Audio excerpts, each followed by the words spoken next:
তো চলো আমরা প্রথমে গুগল ক্রোমে যাব। ক্রোমে গিয়ে সার্চ বারে লিখবো গুগল জেমিনি। গুগল জেমিনি এসে পরে আমরা ট্যাপ দিব।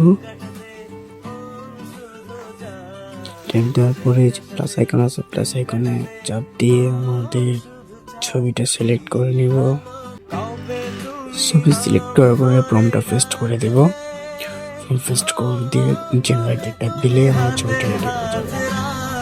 পুরোটা দেখো।